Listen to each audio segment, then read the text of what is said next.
বুবু আইবা তুমি আইবা গো, সেই দিন আইসা বুবু ক্ষমতা পাইবা না। খোঁজ নাই বুবু কাদের কাকার, অবস্থা খারাপ দরবেশ বাবার, হাউ নাঙ্কেল এখন সামনে আসে না। নেতা কর্মী সব জেলের ভিতর, আমি আসি ডরের ওপর, কখন জানি আসে গ্রেপ্তারি পরোয়ানা। বুবু আহিবা তুমি আহিবা গো, সেই দিন আইসা বুবু চিয়ার পাইবা না। ক্ষমতার চেয়ার থেকে নামা সহজ, কিন্তু এই চেয়ারে ওঠা কঠিন। কথা কয় না কে? 16 বছর লাগছে চেয়ার ছাড়তে। কথা কন। আর শোনেন, মেয়ে মানুষের রাগ বেশি, জেদ বেশি। দেখেন না, স্বামীর সাথে ঝগড়া লাগে, হাড়ি ফাতিল ভেঙে ফেলে দেয়, স্বামীক তুলে আছাড় মারে, রাগ করে সংসার থুয়ে বাপের বাড়ি চলে যায়, রাগ করে 20 কোটি জনগণ থুয়ে এতবার একটা দেশ থুয়ে এগিয়ে গেছে। তাহলে চিন্তা করেন জেদ কোন জায়গায়। বাংলাদেশের অধিকাংশ নারীদের যে ডিভোর্সের ঘটনা, এর পেছনে মূল কারণ হলো জেদ, রাগ। মেয়েরা কথায় কথায় স্বামীর সাথে তর্ক করে, কথা বলে না কেন? মেয়েদের সংসার ভেঙে যাওয়ার পিছনে মূল কারণ কি? জেদ। জেদ।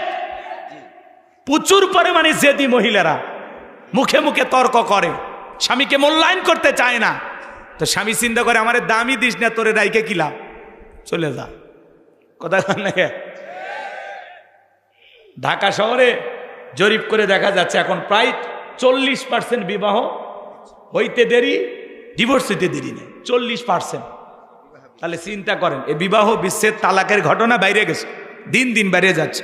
নওগাঁয় অবশ্য এগুলো শুরু হয়নি, নওগাঁর মানুষ এগুলো বোঝে না। না, এই দিকের মানুষ খালি বিয়ে করা বোঝে, তালাক দেওয়া বোঝে না। রাগ করতেছেন নাকি আপনারা? এজন্য মা বোন যারা আবার শুনতেছেন, মা একটু অপেক্ষা করেন, সময় মতো আপনাদের স্পেশাল কিছু আলোচনা হবে। যুবক যারা আসছো বাবা, নিরাশ হয়ে না, সামনের দিকে যায়। আমি গুনাহগার যে কথা বলতে চাচ্ছিলাম, এইবার খাজনা পরিশোধ হয়ে গেল। আমার ভাইয়েরা, জনগণের মন কাইরা নিল। মিশরের একজন মন্ত্রী মারা গেল, নির্বাচন শুরু হয়ে গেল। এইবার আগে তো জনগণের মন কাইরা নিয়েছে, সবাই এক চান্সে ভোট দিয়া মিশরের মন্ত্রী বানায় দিল। আল্লাহর খেলা বোঝা বড় দায়। বার্ধক্য জনিত কারণে মিশরের বাদশা যিনি ছিল, বাদশা মারা গেল। ফেরাউন সমস্ত জনগণকে ডেকে বলে, আপনারাই বলেন বাদশা হবে কি? বাদশা ছাড়া তো একটা দেশ চলতে পারে না। সমস্ত জনগণ ডেকে বলে, আপনাকে অনেক আগে আমাদের চেনা হয়ে গেছে, আপনি যেন আমাদের বাদশা হয়ে যান, আমাদের কারো কোনো আপত্তি নাই। এইবার ভাইয়ের আমার, সমস্ত জনগণ যখন সমর্থন দিল, বাধ্য হয়ে নেতারাও সমর্থন দিল। এইবার জনগণ আর নেতাদের সমর্থন পাইয়া ওই কাগজ নামের ফেরাউন হয়ে গেল মিশরের বাদশা। বাদশাহীর চেয়ারের বসে পড়ে হামানকে ডেকে বলে, হামান এই দিকে আয়। হামানের মাথায় কোনো চুল ছিল না, টাকো হামান, ছাদ নাই, এদিক খেয়াল করেন, ছাদে মাল নাই, বাম্পার লোড, পুরো মাথা ছিল ভারতের দমদম এয়ারপোর্ট। টাকো হামান, টাকো। এ টাকলারা ডিস্টার্ব আছে কিন্তু, কথা কয় না কে? রাগ করেন নাকি আপনারা? আমার ভাইয়েরা, দিল দিয়া কথাগুলো বোঝার চেষ্টা করবেন। হামানকে ডেকে বলে, হামান তুই হবি আমার মন্ত্রী, আরে আমি হব বাদশা, দুইজন মিলে দেশটা চালাবো। রাতের বেলা যখন নেতা ঘুমের মধ্যে চলে গেছে, ঘুমাইতে পারে না, আজে বাজে স্বপ্ন দেখে লাফালাফায় ওঠে। পরের দিন সকালবেলা তার দরবারে জ্যোতিষী ছিল 400 জ্যোতিষীর লিডার নাম হলো দবিরা, বয়স হলো 320 বছর। ডেকে বলে, দবিরা রে, কেন জানি রাতের বেলায় ঘুমাইতে পারি না, আজে বাজে স্বপ্ন দেখি, কি হয়েছে আমার একটু বই খুইলা বল। এইবার দবিরা ভাগ্য গবেষণা করে বলে, নেতা যদিও ছিলেন ভবঘুরে যুবক, তরমুজের খেতের লেবার, গোরস্থানের দারোয়ান, মিশরের মন্ত্রী, বর্তমান রানিং বাদশা, আঙ্গুল ফুলা কলার গাছ, কিন্তু আপনার ভবিষ্যৎ জীবন বড় অন্ধকার। আগামী 3 মাসের মধ্যে বনি ইসরাইল সম্প্রদায়ের ভিতরে মুসা নামের একটা ছেলে জন্মগ্রহণ করবে। ওই মুসার কারণে রাজত্ব পাওয়ার ক্ষমতা থাকবে না। নেতারে, এমনকি আপনার জীবন যাওয়ার সম্ভাবনাও দেখা যায়। এই কথা শোনার পরে ফেরাউনের মাথা ঠান্ডা না গরম? খালি গরম। মানে কাট করা পরে আসছিলাম, কই আসলাম কই, না জানি কত কিছু হয়। যদি বলতো মুসা আসবে, খানকা বানাবে, বৈশা বৈশা জিকির করবে, তাহলে লাফালাফি করতো না। আজও পৃথিবীর জমিনে তাকায় দেখবেন, যারা মাজারে বৈশা আছে, দরবারে বৈশা আছে, হু হু জিকির করে, লাফালাফি করে, তিরিং বিরিং লাফালাফি করে, ওদেরকে কেউ টার্গেট করে? জোরে বলেন, টার্গেট করে না? কোরআনের হক কথা যারা বলে, আল্লাহর জমিন আল্লাহর দ্বীনকে যারা বাস্তবায়ন করতে চায়, যারা জিহাদের কথা বলে, কোরআন সুন্নাহর হক কথা বলে, তাদেরকে টার্গেট করে করে ভিতরে ঢোকানো হয়। কথা বলেন ঠিক কি না? আমার ভাইয়েরা, এইবার লম্বা করার কোনো সুযোগ নাই। দবিরা যখন বলেছে 3 মাসের মধ্যে মুসার আগমন ঘটবে, ফেরাউন চিৎকার মেরে ডেকে বলে, হামান এই দিকে আয়। দবিরা কি বলল শুনলি? আগামী 3 মাসের মধ্যে মুসা নামের একটা ছেলে জন্মগ্রহণ করবে, ওর কারণে রাজত্ব পাওয়ার ক্ষমতা থাকবে না, এটা তো মানা যায় না। হামান ডেকে বলে, নেতা মাইট ইজ রাইট, জোর যার মুল্লুক তার, পাওয়ার রাজত্ব ক্ষমতা আমাদের হাতে, আমরা যা করব মিশরের জনগণ তাই মানতে বাধ্য। বলে কি করতে চাস? হামান ডেকে বলে, নেতা যত ছেলে সন্তান জন্মগ্রহণ করবে সবাইকে জবাই করে করে দুনিয়ার বুক থেকে বিদায় করে দেব, তাহলে আপনার পথের কাটা মুসা জন্ম নিতে পারবে না। ফিরআউন ডেকে বলে, হামান রে, আসলে তোর মাথায় বুদ্ধি আছে, তবে শোন, ছেলেগুলোকে জবাই করবি, মেয়েগুলোকে জবাই করবি না, কারণ ছেলেদের মধ্যে আমার শত্রু আছে, মেয়েদের মধ্যে কোনো শত্রু নাই। তার মানে সরে হলেও মানুষ ভালো, মোবাইল নিয়ে গেল, সিম কার্ড খুলে দিয়ে গেল। কথা বলেন ঠিক কিনা? এইবার ছেলে সন্তান হলেই জবাই করে, ছেলে সন্তান হলেই জবাই করে। 3টি বর্ণনা পাওয়া যায়, কেউ বলেছেন 20,000, কেউ বলেছেন 24,000, কেউ বলেছেন 80,000 সন্তানকে তারা হত্যা করেছিল। এইবার দবিরাকে বলে, দবিরা ভাগ্য গবেষণা করে দেখ, আমার পথের কাটা মুসা মল্লুরা বাঁচলো। দবিরা গবেষণা করে বলে, নেতা যদিও বনি ইসরাইল মায়ের বুক খালি কইরা হাজার হাজার সন্তান জবাই করেছেন, দুনিয়ার বুক থেকে বিদায় করে দিয়েছেন, কিন্তু আপনার পথের কাটা মুসা এখনো মরে নাই, মরে নাই, মায়ের কোলে জীবিত আছে, সুস্থ আছে, কিন্তু কোথায় আছে, কোন বাড়িতে আছে, এইটা বলার ক্ষমতা আমাদের নাই। বলুন আল্লাহু আকবার। ওয়া মাকারু ওয়া মাকারাল্লাহ ওয়াল্লাহু খায়রুল মাকিরিন। খেলা কা? আল্লাহ চাই মুসারে বাঁচাইতে, ফেরাউন চাই মারতে, ওর 14 গোষ্ঠী এক জায়গায় হয় মারতে পারবে। আমার ভাইয়েরা, এইবার ফেরাউন সেনাবাহিনীকে বল, তাড়াতাড়ি চতুর্দিকে ছড়িয়ে পড়ো, আমার শত্রু মুসাকে হত্যা করো, মুসাকে না মারা পর্যন্ত আমি শান্তি পাবো না। সেনাবাহিনীর দল চতুর্দিকে ছড়িয়ে পড়লেন। একদল সেনাবাহিনী মুসা নবীর বাড়ির দিকে রওনা করেছেন। মুসা নবীর বড় বোন নাম তার মারিয়ম, ডেকে বলে, মা ওই যে ফেরাউনের সেনাবাহিনী দেখা যায়, মা আর বুঝি ভাইকে বাঁচানো গেল নাই, কই লুকিয়ে রাখবা? মুসা নবীর মা সন্তানকে কোলের মধ্যে নিয়ে এদিক সেদিক দৌড়ায়, কে যেন এলহামের মাধ্যমে আওয়াজ দেয়, বলে, মুসার মা চুলার ভিতরে তোমার ছেলেটাকে ফেলা দাও, কথা দিলাম গো তোমার ছেলেকে আবার তোমার কোলেই ফেরা দেব। বলুন সুবহানাল্লাহ। মুসা নবীর মা তাই করলেন। ফেরাউনের সেনাবাহিনী পুরো বাড়ি তল্লাশি চালাইলেন, তন্ন তন্ন করে খুঁজলেন, কোথাও কোনো সন্তান পেল না। এইবার ওরা যখন ব্যর্থ হয়ে চলে গেল, মুসা নবীর মা চুলার ভিতরে তাকায় দেখে নবী মুসা চুলার ভিতরে পড়ে মুস্কি মুস্কি হাসে। বলুন সুবহানাল্লাহ। সন্তানটাকে কোলের মধ্যে নিলেন, আবারও কে যেন গাইবে আওয়াজ দেয়, বলে, মুসার মা আর কতদিন জালেমদের ভয় লুকিয়ে রাখবা? সিন্ধুক একটা বানাইয়া দরিয়ার বুকে ভাসায়া দাও, কথা দিলাম গো তোমার সন্তানটাকে তোমার কোলে ফেরায় দেব। মুসা নবীর মা টেনশনে পড়ে গেলেন, সিন্ধুক পাবেন কোথায়? সকালবেলা কে যেন ডাকে, মিস্ত্রি লাগবে মা, আমি একজন মিস্ত্রি। মুসা নবীর মা টেনশনে পড়ে গেলেন, আর মিস্ত্রির ডাক শুনে ডেকে বলে, মিস্ত্রির দিকে আসো, তুমি কিসের মিস্ত্রি, কি বানাইতে পারো? মিস্ত্রি ডেকে বলে, মা আপনি যদি মনে করেন এমন একটা সিন্ধুক আপনার দরকার, যে সিন্ধুকের ভিতরে আপনার সন্তানকে তুলে দরিয়ার বুকে ভাসায়া দিবেন, আপনি চাইলে আমি এরকম সিন্ধুক বানাইতে পারি। মুসা নবীর মা ডেকে বলে, মিস্ত্রি তুমি তোমার মনের কথাই বলেছো, এইরকম একটা সিন্ধুকে তোমার প্রয়োজন। মিস্ত্রি বলে, মা যন্ত্রপাতি আছে, ধার দেবার জন্য পানি লাগতে পারে, আবার না হলেও চলবে, আপনি একটু ভিতর থেকে পানি নিয়ে আসেন। মুসা নবীর মা ভিতর থেকে পানি নিয়ে আসে, তাকায় দেখে মিস্ত্রি সুন্দর একটা সিন্ধুক বানায়া দাঁড়িয়ে আছে। বলুন আল্লাহু আকবার। এইবার সিন্ধুকটা হাতের মধ্যে দিয়া মিস্ত্রি দৌড়ায়। মুসা নবীর মা পেছন থেকে ডাইকে বলে, মিস্ত্রি লোহার পয়সা কিনিবা না, কাঠের পয়সা কিনিবা না, তোমার পারিশ্রমিকের দামটা কিনিবা না, মিস্ত্রি ডেকে বলে মা যারা বিপদে পড়ে তাদের আমি উপকার করি, বিনিময়ে টাকা পয়সা গ্রহণ করি না। মুসা নবীর মা ডেকে বলে মিস্ত্রি এই বিপদের দিনে এত বড় উপকার করলা, লোহার পয়সাও নিলা না, নিজের পারিশ্রমিকের দামটাও নিলা না, কাঠের দামও নিলা না, তোমার নামটা বলে যাও, অন্তত তোমার নাম মনে পড়লে মাঝে মাঝে তোমার জন্য দোয়া করব। মুসা নবীর মায়ের কথা শুনে উত্তর দিয়ে বলে মা আমি দুনিয়ার কোনো সাধারণ মিস্ত্রি না, আমি আল্লাহর ফেরেশতা, আমার নাম হলো জিবরাইল। এইবার নবী মুসাকে সিন্ধুকের ভিতরে তুলে মুসা নবীর মা দরিয়ার বুকে ভাসা দিলেন। আর মেয়ে মারিয়মকে বলে মা সিন্ধুক বাঁচতে বাঁচতে কই যায় খবর নিয়ে আসবি। ওই দিন বিকাল বেলা ফেরাউন তার প্রিয়তমা স্ত্রী আসিয়া কেনে আসছে সমুদ্রের সৈকতে হাওয়া খাইতে, মাঝে মাঝে বউয়ের সাথে একটু বিনোদন করবেন, হালাল বিনোদন, মাঝে মাঝে বউ কিনে কক্সবাজার ঘুরতে যাবেন। কথা কয় না কে? আবার মাথা নাড়ান কেন? বউ কেন কক্সবাজারে যাবেন, যায় বলবেন বিবি রে কি সুন্দর আল্লাহর অপরূপ সৃষ্টি, কি সুন্দর সমুদ্রের পানির ঢেউ, জানবে না তো কেউ কাছে দাঁড়িয়ে আছে আমার সোনা বউ। বউ খুশি হয়ে যাবে। তবে যেখানে যান বোরকা পরায়া পর্দা করায় ফরজ পর্দা মাইনা। কথা কয় আমি কি বলছি যে বউকে না কক্সবাজারে যে হাফ প্যান্ট পরে গোসল করে তাহলে গুনাহ হবে? বোঝে না। বউকে পর্দা করায় এখানে সেখানে ঘুরতে নিয়ে যাবে, একটু বিনোদন করুন, বউকে সময় দেবেন। জামানা খুব একটা ভালো না, আপনি সময় না দিলে আর একজন এসে দিবে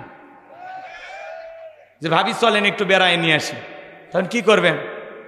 অতএব সময় দেন। কথা কয় না, হাসেই বাড়ি দিল, আর একজনের সাথে ঘুরতে যাবে। বোঝে না। কি চাচা রাগ করে? সামনে যায়, মজা লাগতেছে, কথা আছে আরো সামনে, একটু অপেক্ষা করেন। মহিলাদের ওয়াজ করা লাগবে, যুবকদের ওয়াজ করা লাগবে। কথা কোন ঠিক না? সামনে রমজান, এদেরকে একটু ভালো বানায় ছেড়ে দেওয়া লাগবে। লিল্লাহি তাকবীর। আমার ভাইরা দিল দিয়া কথাগুলো বোঝার চেষ্টা করবেন, তাহলে মাঝে মাঝে বউকে হালাল বিনোদন করবেন, বউকে ভালোবাসা দিবেন, সময় দিবেন। মাঝে মাঝে বাহিরে থাকলেও বউকে যখনই ফোন দেন, ফোনটা কাটার আগে একবার বলবেন আই লাভ ইউ সোনা বউ। বিশ্বাস করেন মৃত্যু পর্যন্ত আপনার বউ আপনার পা ধরে পড়ে থাকবে, কোনো দিন আপনার সংসার ছেড়ে যাবে না। কথা কন ঠিক কিনা? বাঁকা হারের তৈরি, বেশি সোজা করবে যাবেন না, আরো বেশি ব্যাখ্যা হবে। অতএব মাইনে নিয়ে চলা লাগবে। কি করবেন? কোনো উপায় আছে? চলেন না সামনের দিকে যাই। সিন্ধুক ভাসতে ভাসতে ফিরাউনের ঘাটে চলে গেছে। ফিরাউনের সেনাবাহিনী সিন্ধুকটা তুলে নেতারা সামনে নিয়ে গেছে। ফিরাউন ডেকে বলে সিন্ধুকটা খোলো দে দেখি। যখন সিন্ধুকটা খোলা হলো, সবাই তাকায় দেখে সিন্ধুকের ভিতরে মনে হয় পূর্ণিমার চাঁদ উদয় হয়েছে। ফিরাউন ডেকে বলে তরবারি আন, জবাই করে। এটাই মুসা। আসিয়া বলে থামো, খালি মারা শিখছো, এতগুলো মাল্লা তাও কি শান্তি পাইলা না? স্বামী গো, এই ছেলেটাকে মারার আগে তোমাকে আমি বলতে চাই, এই যে সিন্ধুক দেখা যায়, এমন কাঠ কি তোমার দেশে পাওয়া যায়? ফিরাউন এইবার সিন্ধুকটা নাইরা চাইরা বলে বিবি আমি কেন, আমার বাপ দাদা 14 পুরুষও কোনোদিন এমন কাঠ দেখে না, এমন সিন্ধুক দেখে নাই। আসিয়া ডেকে বলে স্বামী এটা ভিনদেশি কারো সন্তান, এই সন্তানটাকে আমি মারতে দেব না, এই সন্তানটাকে আমাদের পালক পুত্র হিসাবে লালন পালন করতে চাই। জোরে কোন মারহাবা। কথায় আছে যেখানে বাঘের ভয় সেখানে রাত হয়। যারে খুঁজতেছো মারার জন্য আল্লাহ তোমারে দায়িত্ব দিল তারে লালন পালন করার জন্য। বলেন আল্লাহু আকবার। এইবার আসিয়া ডেকে বলে এই সন্তানটাকে আমি আমার পালক পুত্র হিসেবে লালন পালন করব, তুমি কোনো বাধা দিতে পারবে না। অনেক কঠিন স্বামী মাঝে মাঝে বইয়ের কাছে কি হয়, দুর্বল হয়ে যায়। কথা কোন ঠিক না? এইবার আসিয়া ডেকে বলে শুধু সন্তান দিলে হবে না, রাজ্যের মধ্যে ঢোল পিটায় খবর দাও ফিরাউনের ছেলে সন্তান যে দুধ পান করাবে মাসে মাসে বেতন দেওয়া লাগবে। বলে ঠিক আছে, রাজি হয়ে গেল। ঢোল পিটায় দেওয়া হলো। হাজার হাজার নারীরা নবী মুসা আলাইহিস সালামকে কোলের মধ্যে নেয়, স্তন কুলে মুখ লাগায় দেয়। আল্লাহর নবী মুসা আলাইহিস সালাম কোনো মহিলার স্তনে দুধ পান করে না। চিৎকার মেরে বলুন সুবহানাল্লাহ। সমস্ত নারীরা ব্যর্থ হয়ে চলে গেল। ওই যে মুসা নবীর বড় বোন নামথার মারিয়ম ডেকে বলে ও রানী আসিয়া, এমন একটা ছাত্রীর খবর আমার কাছে আছে, যে কোনো সন্তান তার দুধ পান করতে পারে, তাই নাকি? বলে হ্যাঁ। নবী মুসার মাকে কৌশলে ফেরাউনের দরবারে নিয়ে আসা হলো। সন্তানকে কোলের মধ্যে নিয়ে যখন স্তন কুলে মুখ লাগায় দেয়, আল্লাহর নবী মুসা আলাইহিস সালাম মায়ের স্তনে দুধ খাওয়া শুরু করেছে। বলুন সুবহানাল্লাহ। নবীদেরকে শিশুকাল থেকে জ্ঞানী বানিয়েছেন তিনি কে? রানী আসিয়া বলে, আপনার বেতন ডাবল, থাকার কোয়ার্টার ফ্রি। নবী মুসার মা ডেকে বলে, ও রানী আসিয়া, সন্তানকে যদি দুধ পান করাতে চান আপনার বাড়িতে নয়, সন্তান থাকবে আমার বাড়িতে। বলে আমি তাতেও রাজি আছি, মাঝে মাঝে সন্তানটাকে একটু দেখায় নিয়ে যাবেন। কথা আছে, মায়ের সাথে মাসির দরদ বেশি। মুসা নবীর মা পৃথিবীর প্রথম মা, যে মা তার আপন সন্তানকে দুধ পান করানোর বিনিময়ে মাসে মাসে বেতন পেয়েছিল। জোরে কন মারহাবা। এইবার নবী মুসা চলাফেরা বয়সে উপনীত হয়েছে। আসিয়া একদিন নবী মুসা আলাইহিস সালামকে নিয়ে যায় ফেরাউনের কোলে দিয়ে বলে, সন্তানটাকে কোলে নাও, মানুষ দেখলে মনে করবে ছেলে তোমার না। মাঝে মাঝে দেখবেন মা বোনেরা বিরক্ত হয়ে কি করে, সন্তান কোলে দিয়ে বলে সামলাও, বাপের মতোই খারাপ, বাপও হারামি, আমার পেট থেকে হয়েছে ডবল হারামি। কথা কন আছে না? সন্তান যদি একটু দুষ্টমি করে 14 গোষ্ঠী গালি দেয়, আমাদের 14 গোষ্ঠী খারাপ, আর 14 গোষ্ঠী সব ভালো, সব ভালো। কথা কন। স্বামী যদি এদিক, সন্তান যদি ভালো হয় তাহলে কি বলে জানেন? মা যে ভালো, বাপের কারণে ভালো হয়েছে, মায়ের কারণে হয়েছে, হোক তাও তোরা ভালো থাক। সব দোষ আমরাই নিলাম, পুরুষ মানুষ তো কি করবেন, মাইনা নেন। রাগ করতেছেন নাকি আপনারা? এইবার আসিয়া মুসা নবীকে কোলের মধ্যে দিয়া যখন ভিতরে চলে গেছে, কি সুন্দর চেহারা নবী মুসার।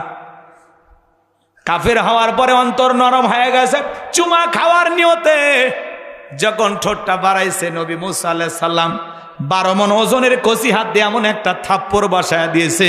ফেরাউন এত জোরে চিৎকারে মারা উঠছে, আশেপাশের লোকজন দৌড়ে আসে, বলে নেতা এত জোরে চিৎকার মারলেন, ব্যাপারটা কি বুঝতে পারলাম না। ছেলে যে থাপ্পড় মারছে এ কথা জনগণকে বললে কি ইজ্জত থাকবে? বলে আমার বাড়ি, আমি চিল্লাইছি, তোদের কি ডাকছি? চোখের সামনে থেকে সরে যা। ওদেরকে তাড়িয়ে দেওয়ার পরে চিৎকার মেরে ডেকে বলে, আসিয়া আসিয়া রে, আয় আয়, তাড়াতাড়ি করে আয়। আসিয়া বলে কি হয়েছে? সারের মতো চিল্লাও কা? কয় চিল্লাবো না, এর চোখে মুখে যে আগুন দেখছি রে আসিয়া, এ মুসা ছাড়া কেউ না, তরবারি আন, জবাই করি, পথের শত্রুটা দূর করি। আসিয়া বলে কি করেছে ছেলে? বলে এই ছেলে আমার গালে থাপ্পড় মেরেছে। আসিয়া বলে ঢং করা জায়গা পাও না, এই ছোট মানুষ কোনোদিন তোমার গালে থাপ্পড় মারতে পারে? ফেরাউন ডেকে বলে, বিবি রে কেমনে তোরে বুঝাবো, গাল তো তোর ছিল না, গাল ছিল আমার। মজা কি আমি টের পাইছি, আর থাপ্পড় ওজন বুঝে দেয়, এই ভবিষ্যতে মুসা হবে। জোরে কোন মারহাবা। অনেক কথা এখানে আছে, আর বাড়ানো সম্ভব নয়। নবী মুসার বয়স হয়ে গেল 25 বছর। কয় বছর? 25 বছরের টকবকে যুবক। কিপ্তি আর বনি ইসরায়েলের মধ্যে লাগছে ঝগড়া। মুসা আলাইহিস সালাম নিজ সম্প্রদায়ের লোকের পক্ষ নিয়ে কিপ্তিকে বলে, কিপ্তি সব জায়গায় নেতার গরম দেখাস, দেখেন না ছোট ছোট পাতি নেতা, গরমে থাকা যায় না। কয় আমাকে চিনিস? আমি অমুক নেতার আপন খালাতো বোন, তার ছোট মেয়ে বিয়ে করেছি, কি হাইব্রিড পরিচয়। ছোটখাটো একটা দলের পাওয়ার জন্য কয় আমার নেতার নাম নিতে হলে অজু করে নেওয়া লাগবে। তেলবাজি এর আগেও ছিল, এখনো নতুন করে শুরু হয়েছে। কথা কন। নেতার নাম নিলে অজু করা লাগবে। তার মানে এত পামটা কেন দিল? খালি দলীয় পদ পাওয়ার জন্য, এমপি টিকিট পাওয়ার জন্য। আমাদের সমাজে অতিরঞ্জিত বক্তব্য আছে না? না,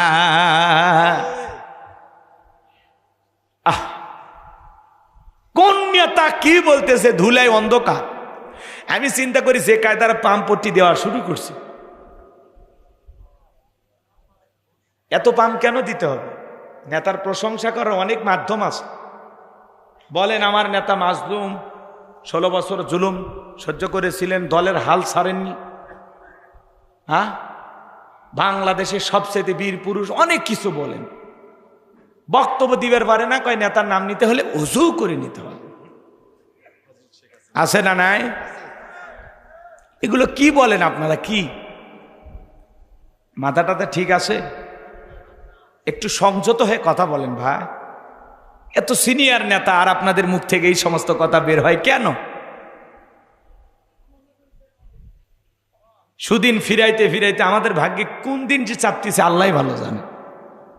কথা কয় না কে? রাগ করেন? যেভাবে চুরি ছিনতাই ডাকাতি চতুর্দিকে বাইরে গেছে, শান্তিতে নাই তো আমরা। পরিকল্পিতভাবে এক শ্রেণীর মানুষ এই দেশে অশান্তি সৃষ্টি করার জন্য ষড়যন্ত্র এখনো চলমান। আজকে আবার ছাত্ররা নতুন দল ঘোষণা করছে। কি দল? জাতীয় নাগরিক কমিটি। কথা কয় না কেন? নাহিদ ইসলাম পদত্যাগ করে নতুন একটা দল ঘোষণা করেছেন। সার্জিস, হাসনাত আব্দুল্লাহ সবাই মিলে এই ছাত্র আন্দোলনে, বৈষম্য বিরোধী ছাত্র আন্দোলনের যারা সমন্বয়ক, এরা নতুন একটি দল ঘোষণা করেছেন যার নাম হলো জাতীয় নাগরিক কমিটি। এই দলের ব্যানারে তারা রাজনীতি করে তারাও পার্লামেন্টে যায়া জনগণের কথা বলতে চায়। এবং হাসনাত আব্দুল্লাহ বক্তব্য দিয়ে বলেছেন দিল্লির কথা অনুযায়ী গণভবনে এমপি ঢুকবে না। কথা কয় নাকি? দিল্লির কথা অনুযায়ী বাংলাদেশের গণভবন চলবে না। নতুন নতুন ছেলে পেলে এখন দেখি কি করে। দেশের খুব একটা ভালো অবস্থা আমরা নাই, আতঙ্কে দিন কাটতেছে আমাদের।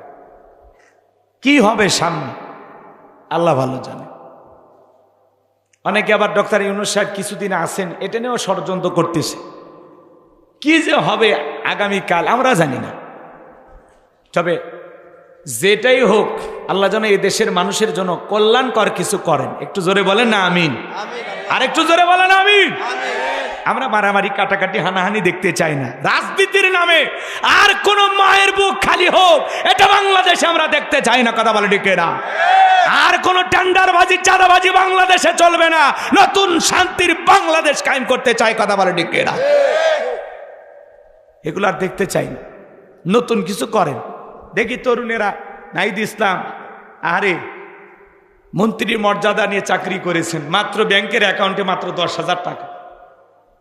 মানে বাংলাদেশের কোনো জায়গায় কোনো ফ্ল্যাট কিনিনি, জমি কিনিনি, আমার বাপ মা 14 গোষ্ঠী কারণ আমি কিছু কিনিনি। কেমন ছেলে আসলে! যারা রক্ত দিয়ে বাংলাদেশের মানুষকে স্বৈরাচার মুক্ত করেছে, জালেম মুক্ত করেছে, এই সন্তানেরা বড় বেশি সাহসী। কথা বলেন ঠিক কিনা? এরা সামনেতেও সাহস দেখাবে ইনশাল্লাহ। আল্লাহ যেন এই তরুণদের নেতৃত্বে নতুন বাংলাদেশের যে তারা যে স্বপ্ন দেখতেছে, দেখি তো নতুন বাংলাদেশটা কেমন হয় নাকি বলেন?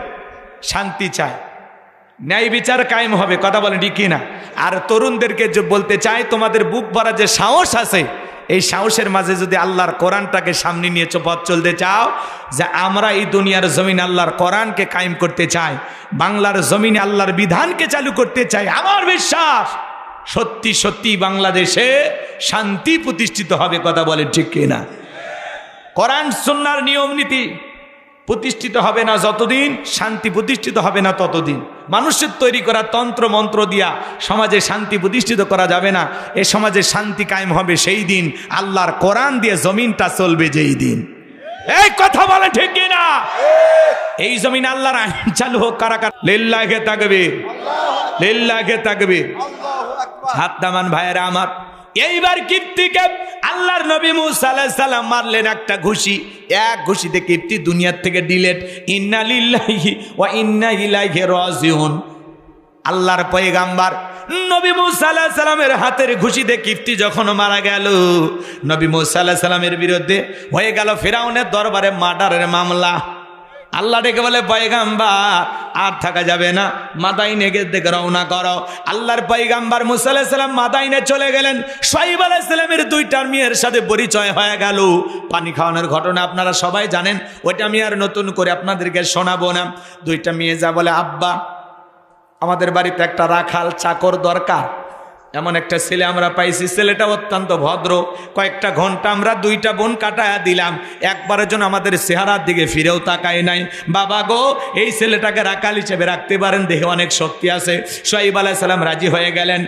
নবী মুসা আলাইহিস সালামকে রাখাল হিসেবে তার বাড়িতে রাখলেন। কিছুদিন পরে তার বড় মেয়ে সফুরার সাথে বিবাহের ব্যবস্থা করে দিলেন।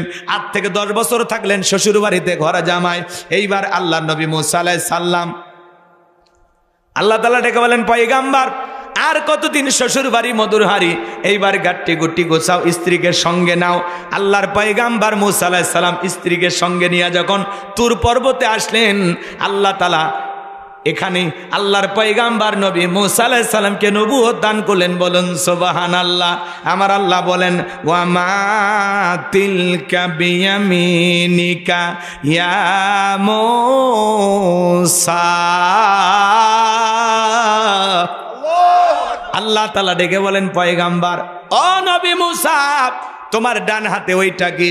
আল্লাহর পয়গাম্বার জবাব দিয়ে বলেন ক্বালা হিয়া আসায়া আতাওয়াক্কাউ আলাইহা ওয়া আহুশু বিহা আলা গনামি ওয়া লিয়া ফিহা মাআরিব উখরা।